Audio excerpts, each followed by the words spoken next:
नमस्कार साथियों, मैं शालिनी पारस आज आपको एक नई कहानी सुनाने जा रही हूँ जिसका शीर्षक है कावेरी दादी।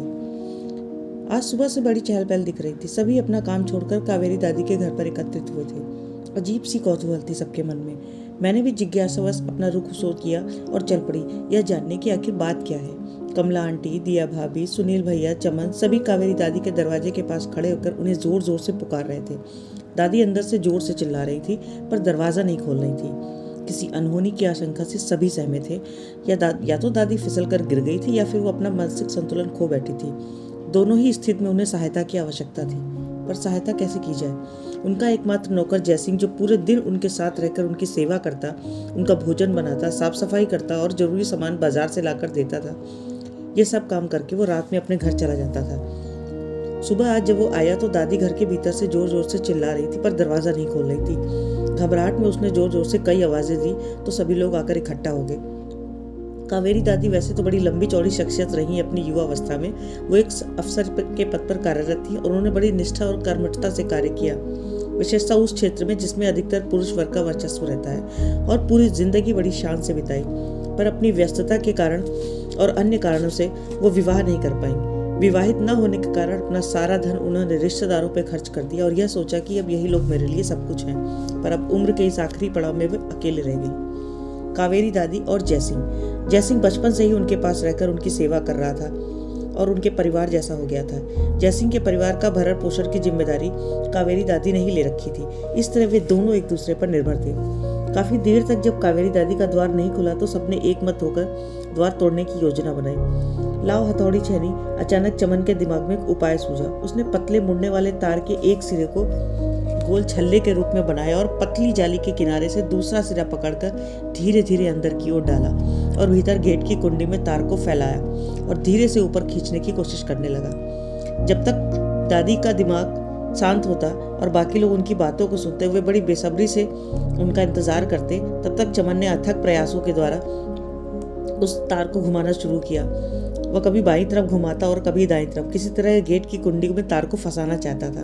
लगभग 15 मिनट की कोशिश के बाद वो अपने प्रयास में सफल हुआ और तार का दूसरा सिरा कुंडी में फंसकर अपनी जगह से हट गया और गेट खुल गया। अब तो जयसिंह से सभी लोग तेजी से अंदर की ओर गए और कावेरी दादी को देखने लगे।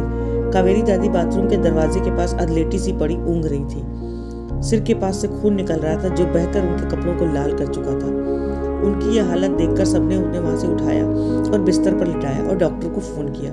वो जोर जोर से बड़बड़ा रही थी, ये मेरी जायदाद है, मेरा मकान किसी और को नहीं लेने दूंगी। ये कौन है? अरे इसे निकालो यहाँ से, ये मेरे सारे रुपए लूट लेगा। सिर पर लगी गंभीर चोट के कारण वो अपना मानसिक संतुलन खो बैठी थी और इसलिए निरंतर इस तरह से बड़बड़ाई जा रही थी। डॉक्टर ने उन्हें एक इंजेक्शन दिया और उनकी ड्रेसिंग करके उन्हें आराम करने की सलाह दी। थोड़ा चाय पी लेती तो ठीक था, कमला आंटी बोली।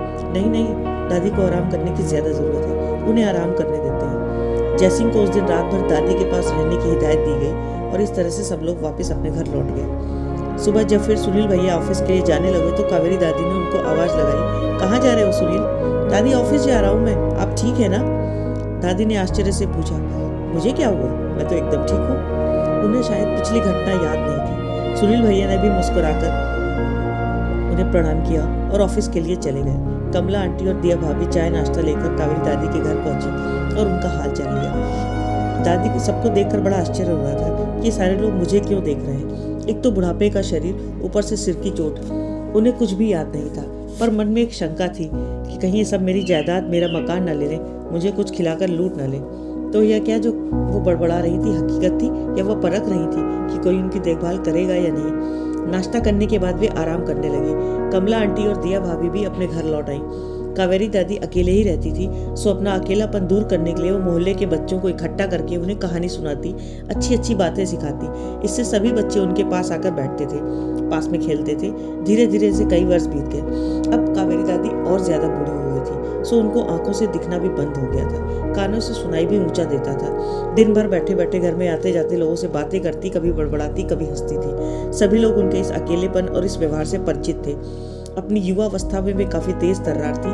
कभी किसी की परेशानी के प्रति उन्होंने संवेदना नहीं दिखाई। अपनी कर्मठता और निष्ठुरता के कारण अधिकांश महिला वर्ग उनसे नाराज रहता था।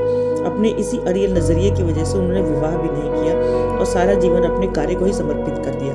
नौकरी तो आराम से कट गई, पर उम्र के इस पड़ाव में अकेलेपन का शिकार हो गई। अब तो आए दिन उनका चीखना चिल्लाना सभी मोहल्ले वालों को सुनाई पड़ने लगा। कभी कहती बहुत जायदाद है मेरे पास, मुझे किसी की जरूरत नहीं, मैं किसी को पैसा नहीं दूंगी। एक दिन तो आवेश में आकर जयसिंह के सिर पर उन्होंने पत्थर दे मारा और चिल्लाने लगी, जा भाग जा यहाँ से, कुछ नहीं दूंगी तुझे। थाली में रखा खाना फेंक कर बोली, ले जा इसे, मैं तेरे हाथ का खाना भी नहीं खाऊंगी। जयसिंह अपना एक हाथ अपने जख्मी सर पर लगाकर बहते खून को रोकने का प्रयास कर रहा था और दूसरी तरफ कावेरी दादी को समझाने का प्रयास भी कर रहा था। कमला आंटी का घर कावेरी दादी के घर से मिला हुआ था। सोच सुनकर वह दौड़ी आई और दादी को समझा बुझाकर उन्होंने शांत किया। अब तो रोज रोज का यह तमाशा बन गया था। कावेरी दादी जयसिंह पर चिल्लाती, खाना फेंक देती और कभी कभी उसे घर से भी निकाल देती। 2-4 घंटे घर से बाहर बैठने के बाद वह धीरे से मौका पाकर अंदर आता और पुनः दादी के भोजन के प्रबंध में और उनकी सेवा करने में लग जाता। एक दिन अचानक से जयसिंह कहीं गायब हो गया। 2-4 दिन तक उसे किसी ने नहीं देखा। न कावेरी दादी के घर से वो बाहर निकला और न कावेरी दादी की आवाज आई। लोगों को शक हुआ तो कमला आंटी ने सबको उनके घर के सामने इकट्ठा किया और दरवाजा खोलने का प्रयास किया। कई आवाजें दी, पुकारा, पर अंदर से कोई जवाब नहीं आया। किसी अनहोनी की आशंका से सबने पुलिस को फोन किया। पुलिस ने आकर पुनः दरवाजा खोलने का प्रयास किया। दरवाजा नहीं खुला। सबने गेट तोड़ा और अंदर प्रवेश किया। अंदर का दृश्य देखकर सबकी चीखें निकल गईं। जयसिंह का मृत शरीर वहां पड़ा था और कावेरी दादी अचेतावस्था में वहीं पड़े पड़े बड़बड़ा रही थी, मेरी जायदाद सिर्फ मेरी, मेरा मकान इसे कोई नहीं ले सकता, ये मेरा रुपया कोई नहीं ले जा सकता, भगाओ इसे, ये मेरा रुपया लेने आया था, मैंने इसे मार दिया। सबकी आंखों में आश्चर्य मिश्रित भाव थे, पर दादी को संभालने वाला अब वहां कोई भी शेष नहीं बचा था। Thank you.